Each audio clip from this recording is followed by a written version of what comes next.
152 years ago today,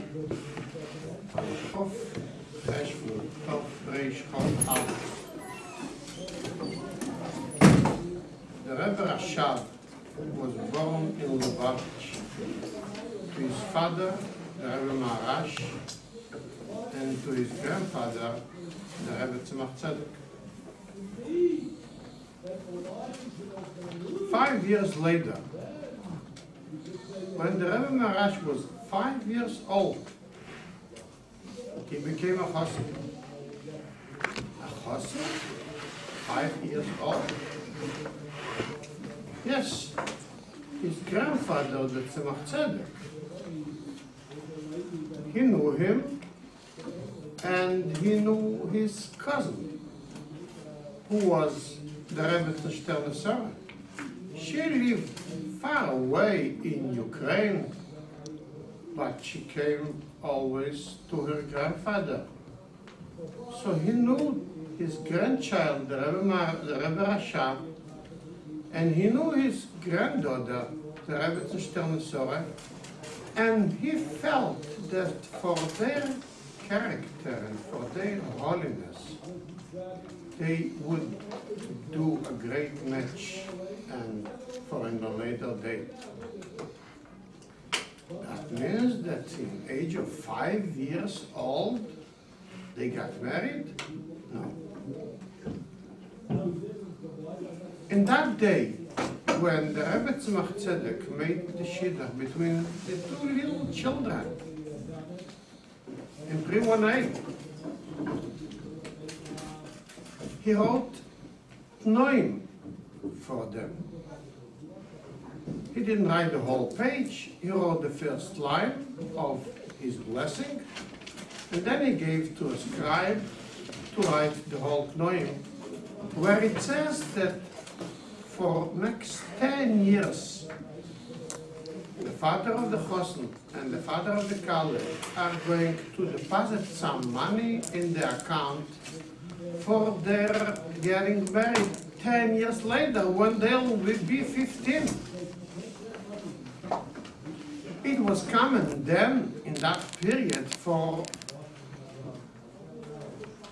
people to get married on age 15. So he wrote that for 10 years, they'll prepare, deposit some money every year. He wrote how much each one will deposit. And then in the end of the לעוין, he wrote that I, as grandfather of both, am also going to deposit every year so much money into the account that 10 years later they will be getting married. Yes, that was a good wish. That was, Tzedek was then very old. That was a half a year before the stalkers of the Rebbe Tzedek. He didn't succeed to deposit every year, only the first time, because a half a year later were the stalkers of the Rebbe Tzedek, of the grandfather of the chosn and of the kallah. But they continued the preparations, and 10 years later, when the Rebbe Rashab and the Rebbe Rashab was 15, they got married. Where did they get married? In Lubavitch? So let's see what they wrote, what the Tzedek wrote in the לעוין. He knew then that you could never know what's going to be 10 years from now. Where is going to be the ability to make a chasana? So what did he write in the לעוין? Well, he wrote in the לעוין that 10 years from now, they're going to get married in Yerushalayim. Planning to go to Yerushalayim to make the chasana? In those days, going to Yerushalayim was like now going to the moon. It wasn't a plan. It was just to express the fact that we don't know now what's going to be 10 years from now, where is going to be the proper place. So they wrote Yerushalayim. Actually, 10 years later, when they had to make the chasana, where did they do it? Oh, became a big dispute. The Rebbe Maharash, the father of the Rebbe Rashab, said, obviously, if not Yerushalayim, has to be in Lubavitch. That's the center for Lubavitch Chassidus, and that's where the Mittel Rebbe was, and the Tzemach Tzedek was, and we are now here, so here it should be. Said the father of the Caliph, who was a Rebbe in the city of Avruch, somewhere far in Ukraine, says, no, we have a minhag that when there is a chosn and a kala, the chasana should be in the kala's place. Now it's also like that, the custom. So it should be in Avruch. Well, it was a big dispute. Finally, the chasana was in Avruch, in the place of the kala. But it was too far, and the Rebbe Maharash himself, the father of the chosn, didn't go to the chasana. He just sent his wife, Rebbe Tzarifke, the mother of the Rebbe Rashab. He sent his Gabe, and they went there. It was then a week or 2 weeks travel on a horse and wagon. It was a big, long way to go. And they get married, and they came back. Obviously, he was still a 15 years old boy. He continued to sit and learn for many years. But he lived in a little house in Lubavitch, near his father. That's how it was for the next 7 or 8 years. 8 years later, when the Rebbe Rashab was only 21 years old, he didn't even become 22. The Rebbe Maharash got sick, and it was his status with the Rebbe Maharash. Chassidim turned to the Rebbe Rashab. He should become Rebbe. He said, no, I'm not ready for that yet. To become a Rebbe of Chassidim of Lubavitch in all Russia, I'm still too young, I still have to sit and learn. So he continued to learn for another 10 years. He didn't want to become Rebbe. So that means he continued learning in yeshiva, and he wasn't Rebbe, so he didn't say Memorim. No, he said Memorim in Shabbos. He didn't write Memorim? Yes, he wrote Memorim. Yeah, we have today in the Sefer Memorim of the Rebbe Rashab, we'll take a look, we'll see a Sefer, a whole volume of Memorim of Tofresh Mem Gimel, Mem Dalet, Mem Hey, Mem Vov, and Tofresh Nun, and Nun Aleph, and Nun Beis, big volumes for every year. But to become involved in leadership of Chabad, he didn't. He wasn't ready. He sat and learned Dikler Chassidus. Well, even today, Bochum are chazering Maimorim. Well, they're just chazering Maimor from the previous Rebbe, but he wrote Maimorim of himself. But that was just the way he learned Chassidus. He learned Nigla. We have tshuvas that he wrote in those years, but not as a Rebbe.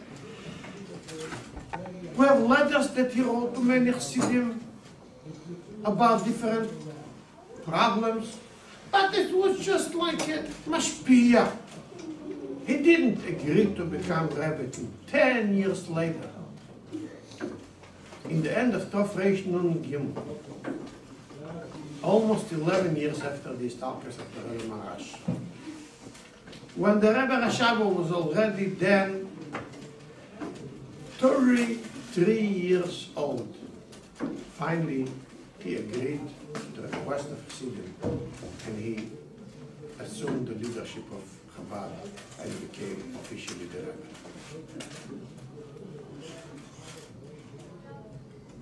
First thing he did when he became Rebbe, he decided we have to establish a yeshiva established yeshiva. What was till then? Bochum didn't learn. Sure, Bochum learned. And it wasn't the yeshiva. It was every bocher goes in a shul where he lives, and he sits in shul, and he learns the whole day. And there is usually some people there that know how to learn, and they sit there and they answer the questions, and sometimes they give a shir. They didn't need a teacher to become a police to control them. They obviously, it was natural. Every bocher sits in shul and learns, and he has shiurim from whoever says shiurim. He didn't need anyone to control him, to encourage him, to force him to stay in class.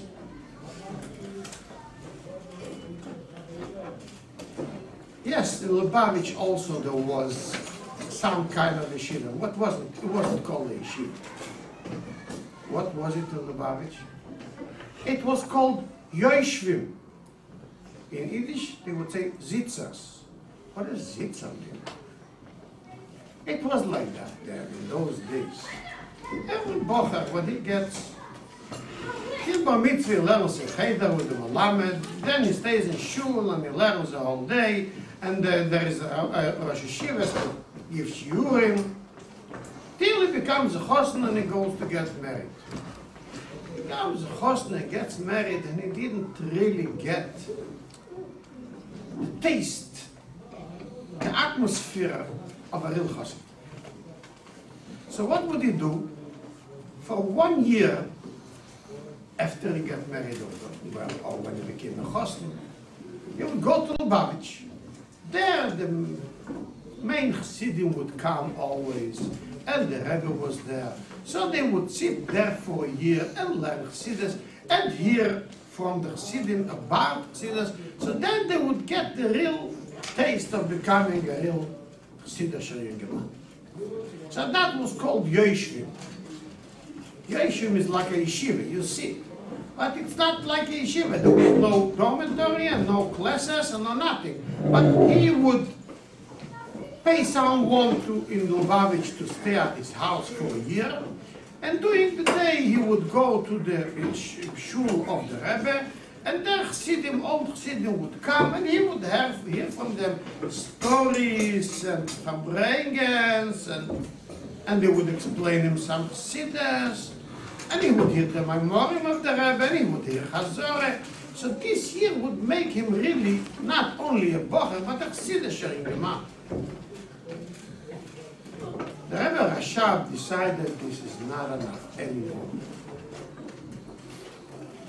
Assume today that would be the condition. That whoever wants to learn, let him go to shul and sit there a whole day and learn. How many of boys in your age would just go to the yeshiva and sit there and learn a whole day if they don't have a class? The world became different. There was a lot of reasons for that. In those years, there was a lot of pogroms. They killed in every city. They killed a lot of Jews. Many Jews escaped Russia and they went to Israel or to United States. 1 million of Jews during those few years left Russia. So obviously those that stayed, the community became not as strong as before. So just relying on the fact that every bocher that wants to learn would sit a whole day in yeshiva, in shul, and learn by himself, it wasn't enough. He felt he has to build a yeshiva.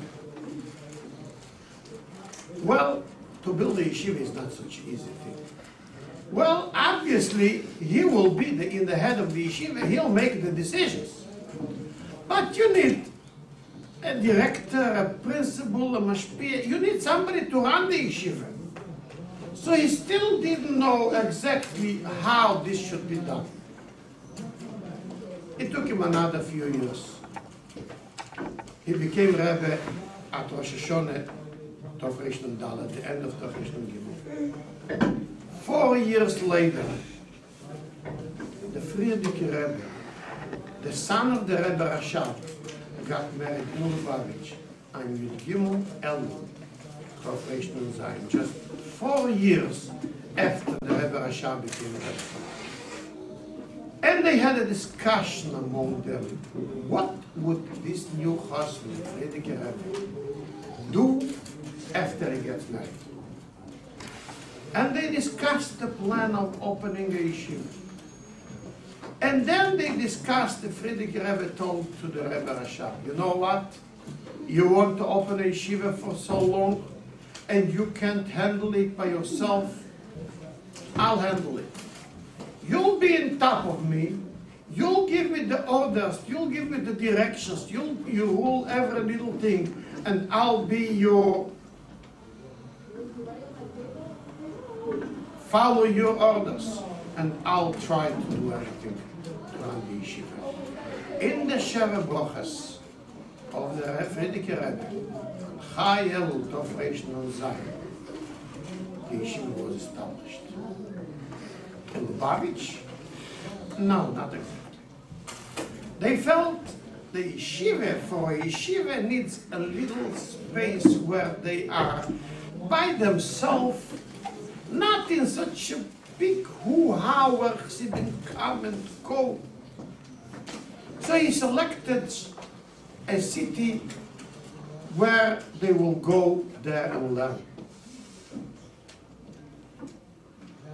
And in Lubavitch stayed a little school of what was called the Yeshivim, as we discussed before. People would come there and learn a little bit and then go away. It wasn't really a yeshiva, it was a dormitory. That's how it was for 1 year. But then, kids from all around Russia decided they want to be part of this yeshiva. That's their future. They don't see really a future in staying in shuls in every little city and village and just wait for somebody to come, give them a shiro and answer them what's pshat in Teisves or what's pshat in the Maimer. They have to go to the yeshiva, to the dormitory. Wasn't enough place there in this little yeshiva for all of them. So finally, the Rebbe Rashab took the yeshiva to Lubavitch. And it grew and it grew. And then they added even a cheder from children from the age of 11 and on came to learn in Lubavitch in the yeshiva. So they learned from 11 until they get married? No. They learned in the cheder in Lubavitch, that was the schedule then. They learned in the cheder in Lubavitch from 11 till after Bar Mitzvah of 14. And then they would go to a other city. The Rebbe opened their branches for what is called Mechine. Between Cheder and between the yeshiva, they have to be in a place, in a closed place, a closed atmosphere with the mashpia, and to get really the basics of Chassidus, and learn there for 2 years, and then they come back to Lubavitch, to the yeshiva Gdela, to the Zal, on the age of 16 or so, where they would start learning all day. And that's how it was for the next 20 years. A lot of branches in a lot of cities, mainly for the age between Bar Mitzvah and 16, which is called Mechina. Main place was in Shadrin, was in Babinovich and Nevel and many other cities. And then, after they become 16 or so, they come to learn Yeshiva. And this Boch was really the essence, the base for the Hasidic generation, the next Hasidic generation. 20 years. What happened after? 20 years later, started the First World War, where the Germans came to fight Russia. They took over part of Russia. Russia fought back, and the situation became worse and worse, till the war came close to Lubavitch, and the Rebbe with the whole family had to flee Lubavitch. He fled Lubavitch to Rostov, who was the other end of Russia. Today, with the fast train, it's 20 hours drive. Then it was several weeks to go. He couldn't take everything with himself. Obviously, he couldn't take his whole library. It was the whole Russia was full with wars. How could he pass with so many items? He put the whole library, packaged them in 35 large crates, and he put them in storage in Moscow. And he himself took with himself a few boxes with stone that he would need, and he went till Rostov. The yeshiva stayed still a little bit in Lubavitch till they couldn't, and they had to move them to Kremenchuk, which is also far away in Ukraine. And then everything started to get destroyed. Not only because there was then hunger and wars,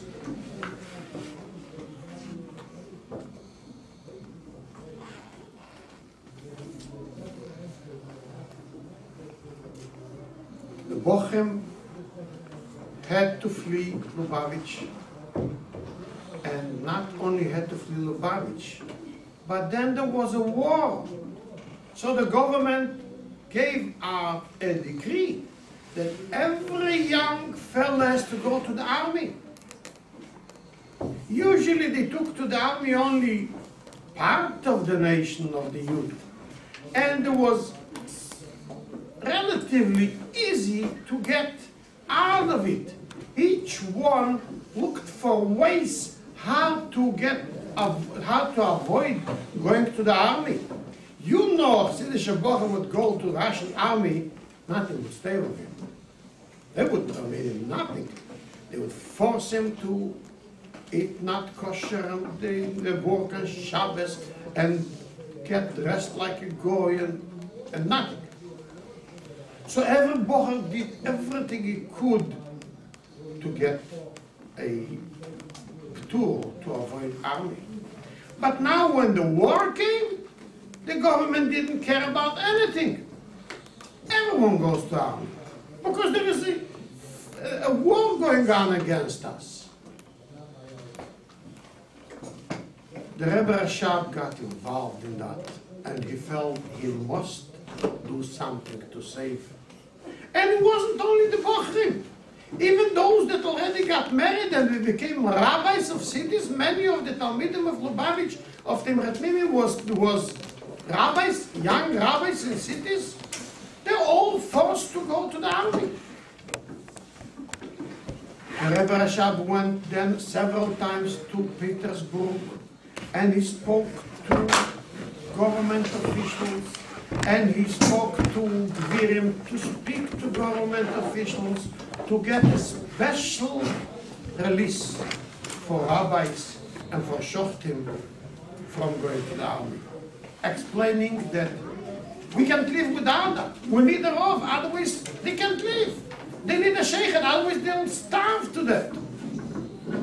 And finally he got permission, and a few months later they gave conditions to this rule, and he had to go again, and for 2 years he was completely involved with that. Succeeded. But it became worse and worse. 2 years later, after the First World War ended, started a civil war in Russia between the Reds, which are called the Communists, who actually won there, and between the White and the Green, the Denikins and all the other groups. And when there was a civil war in the whole country, became so many machlas and people died in the street and there was a hunger.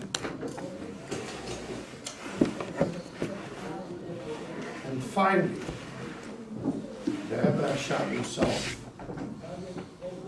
fell sick, and it was the stalkers of the Rebbe Rashab.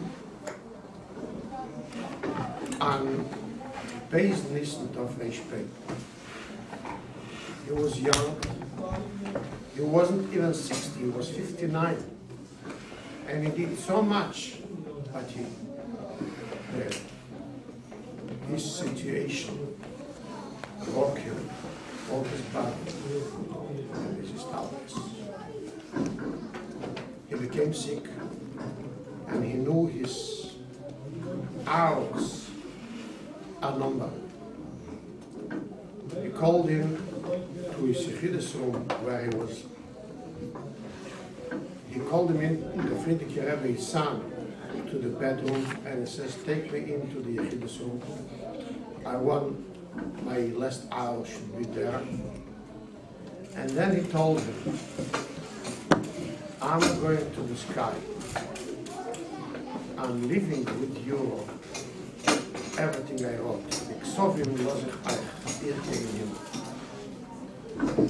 All those years that the Rebbe Rashab was in Lubavitch and leading the yeshiva, he started being together with the yeshiva by also saying Maimorim every week, explaining the basics of Siddur. It wasn't just a Maimer, he said, on Shabbos.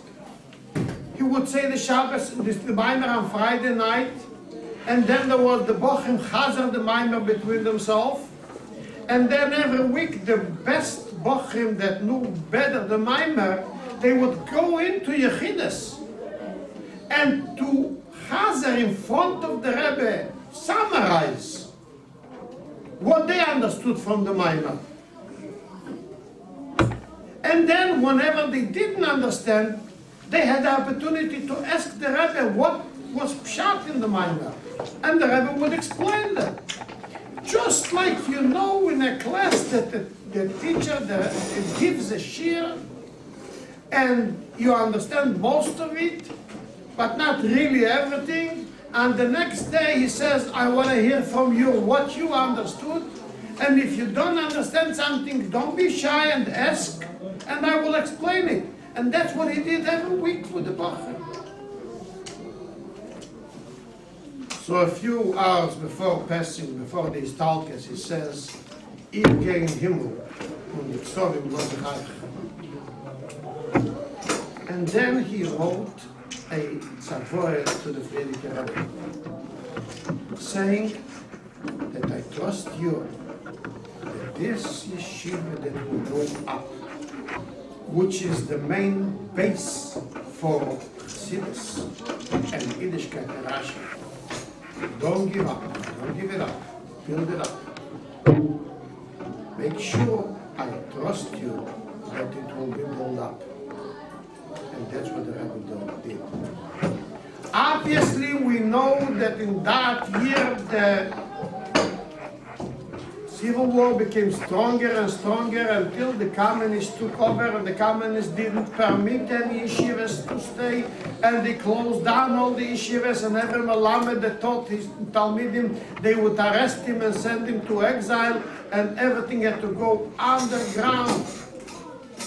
And all the yeshivas in the whole Russia, hundreds of them, closed down. The only yeshiva that stayed was an underground yeshiva of Temchat Mimim. Here and there, they have split it up to many cities. Every place should be only something like 10 bochum, not more, just for hiding and trying to make sure they wouldn't be caught. This mysterious nefesh of staying in the yeshiva, this is what they have learned. In their time, they learned in yeshiva of the Mimim. The Mesiras Nefesh they learned, the Chassidus they learned, and out of all yeshivas. The only one that was sacrificing and stayed underground was that Rebbe. Yes, there was other Bochim also that wanted to stay and learn underground. The only way for them to be able to stay in yeshiva was to go to Lubavitcher yeshiva, and that's when they became Lubavitchers. My father was one of them. He wasn't from a Lubavitcher house. He was in a city that everything freaked out. They didn't have any more yeshivas and chadorim. They would, if they found something, they would arrest him right away. He wanted to stay a Jew and to go to yeshiva. You know, the only yeshiva was underground yeshiva in Vitebsk of Temchet Mimim. So he went there. That's how he became a Lubavitcher. And that's how his son is a Lubavitcher standing in front of you. And that's how his son's son is staying every day in front of you as a Lubavitcher. Because then in Temchet Mimim, that's where they learned the real Mesiras Nefesh. Then Mesiras Nefesh was to stay in an underground yeshiva. Today the Mesiras Nefesh that the Rebbe is demanding from us is that when we grow up, we shouldn't think so much about going to business and become rich. We should go to Shlichus and make sure another one is also getting knowledge about Yiddishkeit. And we have thousands and thousands of Yingelite that go away to live in a place where there is no one that they know, no Chassidish Yingelite, no Frube Yingelite, no kosher food easy, no mikveh easy, no shul easy. And they go for the Mesiras Nefesh only was because they learned in Temchet Mimim that their life is for Mesiras Nefesh. This is the yeshiva that the Rebbe Rashab was meyased then, and this yeshiva that I'm standing in now is the continuation of this yeshiva that teaches us not only to be Meiser Nefesh ourselves and open the Gemara and look into the Gemara what the Gemara says, but the Mesiras Nefesh that we should know that we have to know the Gemara because this will bring us up later to become like the Rebbe wants us to be. Like the Rebbe wants us not only to know the Gemara for ourselves and the Chassidus for ourselves, but also to teach others. And also in a difficult situation when we have to go on Shlichus to a far place, we will stay there as the Rebbe wants us to be, and that's how it will be. That the Rebbe will see us, he will say, like he mentioned so many times, here you could see, when you see the results of these young light that go to a far place, and with Mesiras Nefesh they stay with Yiddishkeit and they stay with the children in Yiddishkeit and they teach others Yiddishkeit, even though the children don't see too many Yiddish young light. All this is Re'u Gedulim Shegedaltem.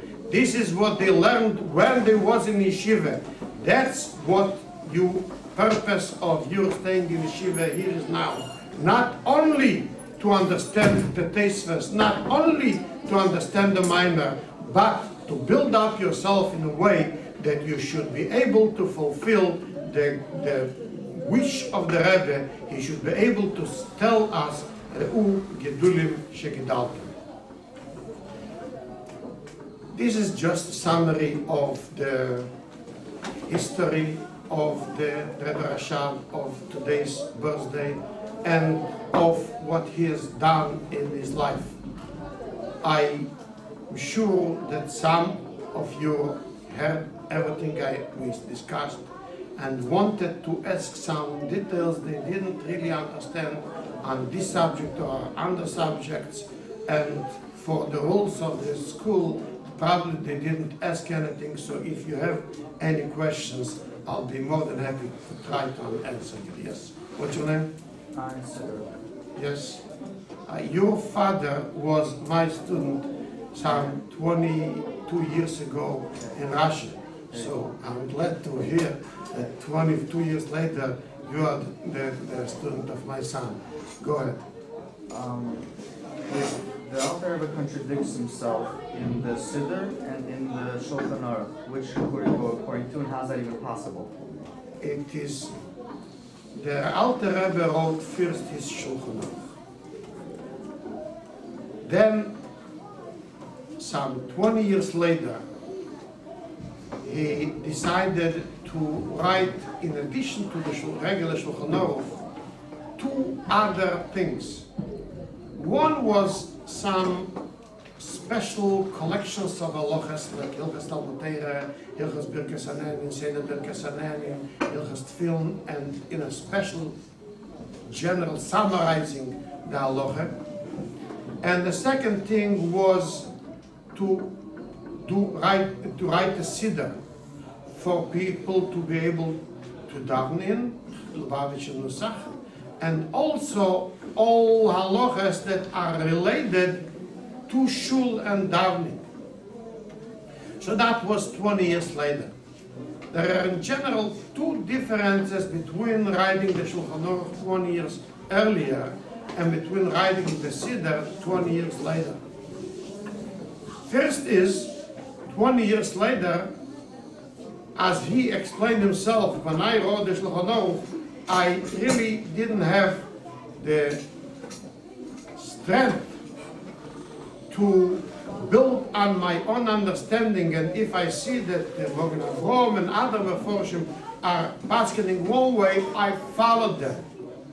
But over the 20 years, I saw in some places that I think it's not like their maskana. That's what he wrote in the introduction to Seder Birkas Hananim. If you take a look in the Siddur, is printed the Seder Birkas Hananim, there is a 3-line introduction to that, where he writes that in addition to what I once did just to collect from all the Sforim, the Sokim and Halacha, Birkas Hananim, I here built on what I understood from the Gemara and the Rishonim, sometimes different of my first understanding 20 years earlier. And here I will pass like my understanding, even though if I have proof that it's not like the Taz Paskin or the Mogen Avrom Paskin. That's what it says in short in these 3 lines introduction. That's one reason why there are some differences. And obviously, we paskin like the Siddur, because this is 20 years later where he writes, that's my final decision. Then comes another thing, that in the Siddur he speaks already to Chassidim that they are ready to be more machmer. Sometimes there is a machlekes, and when there is a machlekes, you could rely on one day or the other day. If you'll take a look at the Siddur in Shabbos, there is Seder Achnosos Shabbos, and then Hilchas Rapsel Shabbat, where he writes that even though that al pi halacha you could rely on one day, but there is still another day, and you should be machmir for that day. Because after all, it's a sofek, maybe you'll be over on the Yisur. Just like one of the examples. You are allowed to eat nuts on Shabbos. But it's a little complicated. You have to do it the proper way. Why? Because when you break the nuts, they are mixed with the shells. And if you take then the pieces that you want to eat and you eat, that's okay. But if you take the shells and you put them away, that's better. So it's hard to watch. And also those shells are muktzeh after they broke. So you're not allowed to touch them. You have to take them off the table from the side of your hand. It's difficult. So therefore, says the Alter Rebbe, I advise we shall refrain from eating nuts on Shabbos. We don't.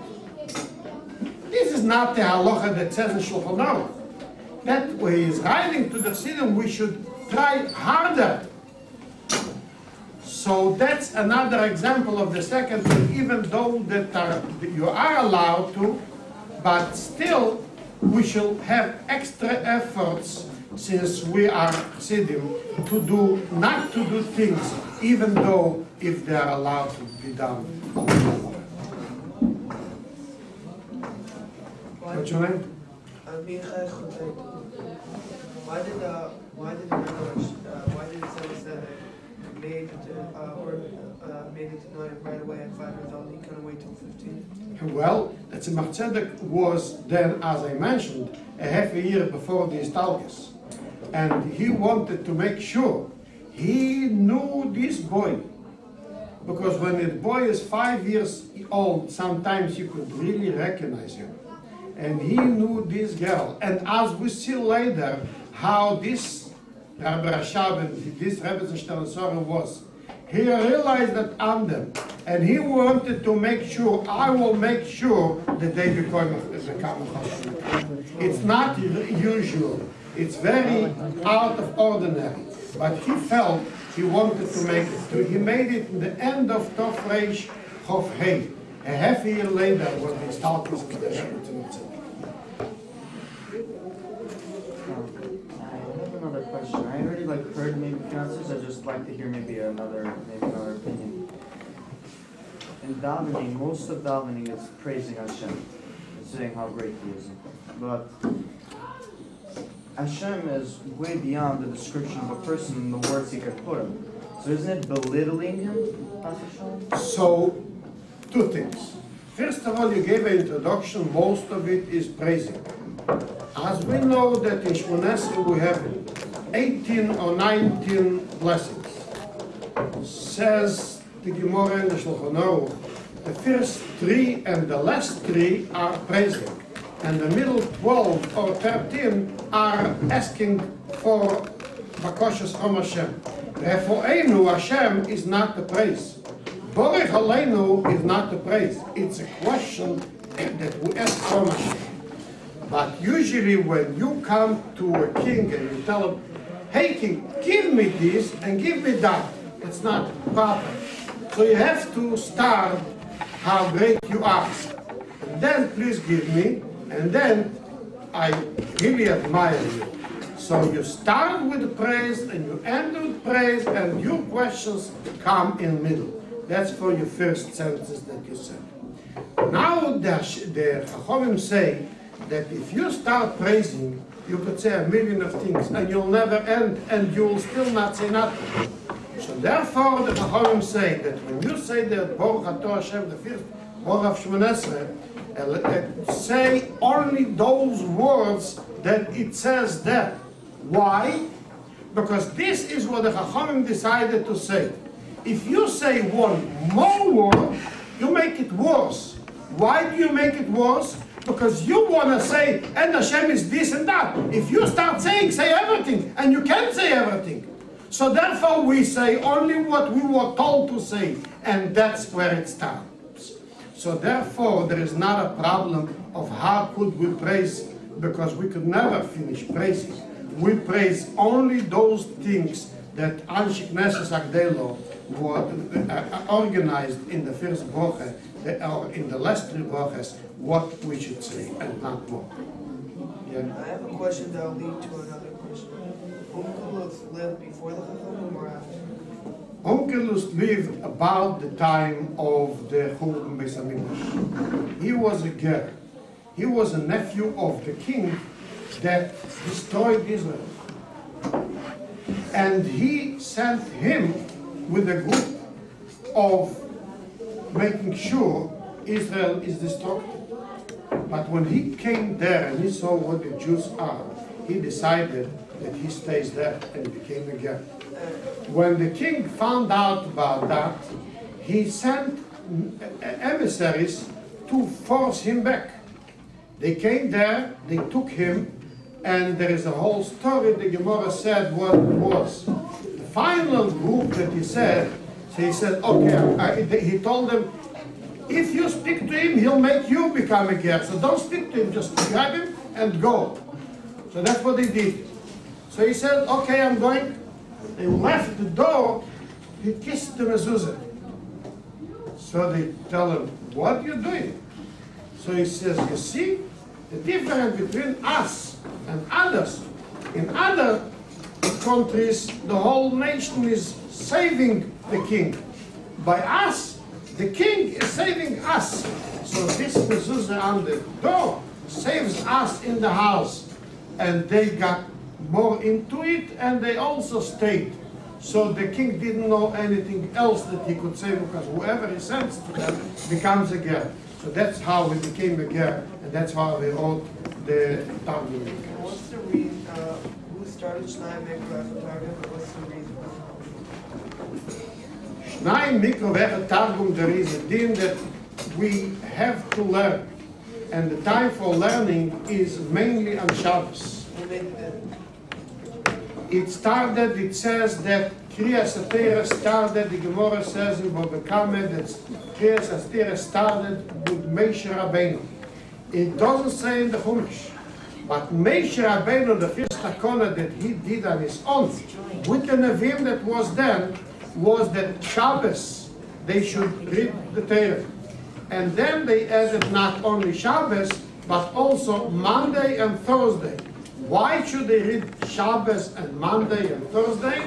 Says the Gemara, because he didn't want 3 days should go where they have to work in the fields and everything, and they wouldn't even have the chance to learn some Torah. So at least the minimum is that at least 3 days shouldn't pass without learning. So they should read the Torah Monday and Thursday and Shabbos. The fact that everyone should learn for himself, the Shnai Mikra Targum became much later. But the original takana of reading in the Torah on Shabbos and Monday and Thursday is a takana of Moshe Rabbeinu. And finalized it, the Gemara says, was Ezra. Ezra was the one that came with the Eden to build up the second Beis Hamikdash, and he was a takana that Shabbos they should have 7 aliyahs. Monday and Tuesday and Thursday they should have 3 aliyahs. This whole process ended in Ezra. So it started with Moshe Rabbeinu and ended with Ezra. Is there any hint in the entire Torah? Yes. What? Is there any hint in the entire Torah about reading the Torah or Shnai Mikra? No. It's with Rabbanon, but it's the God of Moshe Rabbeinu. Why doesn't it, What you mean? show 11? Yes. But, by, like, what do the kids do, like, under 11? Like, they didn't go to school? They had, each one had a melamed, but we're speaking about Cheder then. It wasn't like, They didn't have classes? they had classes in each village, they would have classes for little children. But here they call the Cheder what you call the yeshiva. Is this called a Cheder or a yeshiva? You're a bar mitzvah time. You call it yeshiva.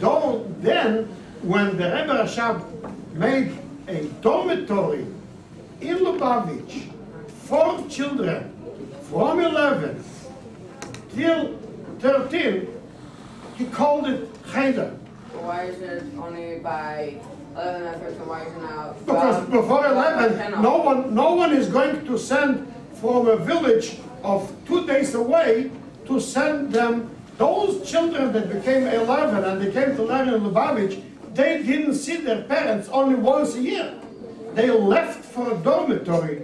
In today's days, even if you go to learn in South Africa, you still come from time to time to see your parents.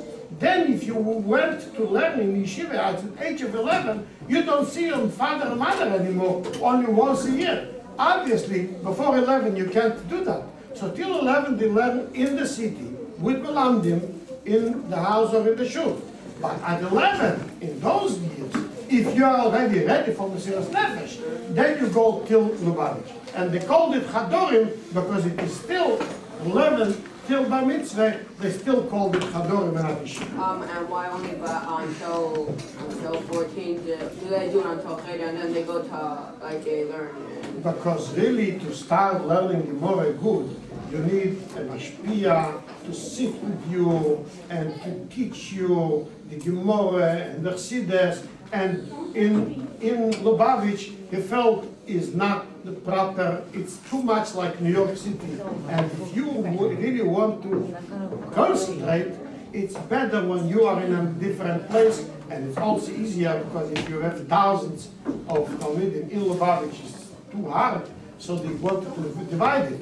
So they felt the best thing to divide it is that from Bar Mitzvah till 16, they should go to Mechina in a special place with a Mashpia, with a Rosh Hashiva, and then they'll get the proper attention. And like if you said he got married by 15, then that he didn't learn. So he continued learning after Yeshiva. After he got married, he didn't go to work after he got married on 15. As you see the Rebbe Rashab, he continued learning till he became 33 when he became Rebbe. So he continued still learning for 18 years. Did he also still learning when he became Rebbe? Sure he did, but he said Memorim and he wrote Shuvas. But he learned not as a student. He already taught to others. There he just sat the whole day and learned. Was he like a teacher? Like after he became Rebbe? I just explained before that he would say Shabbos and Minah, and then the Talmidim would come in and he would want to hear how they explained, they summarized what he said. And if they made a mistake, he corrected them. And then he told them, so you have any questions? And they asked questions, what he didn't understand, and he would explain them. Well, like, would he ever make a mistake? Like, would he ever make a mistake? If he made mistakes, when he was a Rebbe, we assume that everything that he says is holy. And plus also, between Nadal and Ryan, it was 3 years to build 10 dinner. It wasn't really Tilfin, it was the Yeshim, as I mentioned. People used to come there and see it, and just not as a Mesuda de Yeshim. So why did it take so long to build? Because he wasn't ready to, he wasn't able as the Rebbe to become himself the director and the principal. He couldn't. He needed someone that he could rely on that would run it till his son was still a boy, learned for himself, so he wasn't ready for that. After his son got married on the age of 17, that's when he took the obligation on himself, and then that's when the Rebbe. So who took it? Who took it over? The Rebbe? The Rebbe Rashab was principal of the yeshiva. The Rebbe Rashab was the director and the advisor. But the Frierdiker Rebbe, after 17 years, till became 37, for 20 years, he was the director of the yeshiva and he was running all the activities. Yes? What started the entire thing that you wear a double covering on your drive over? Start again? What's the reason you wear a double covering on your head whenever you daven your brother? It says that whenever you daven, it says hikoin. You have to have a special preparation in you for your davening. And the Shulchan Aruch, if you take a Shulchan Aruch from Siman Tzadik till Siman Tzadik Hey, every day, every Siman is to tell you one thing that you have to prepare yourself when you go to daven. You have to stand proper, think proper, and one of the things is to get dressed proper. What is to get dressed proper? To add on what you usually walk with. There is nothing wrong if you go with a shirt and with a yarmulke. But when you daven, you should add on your shirt something and add on your yarmulke something.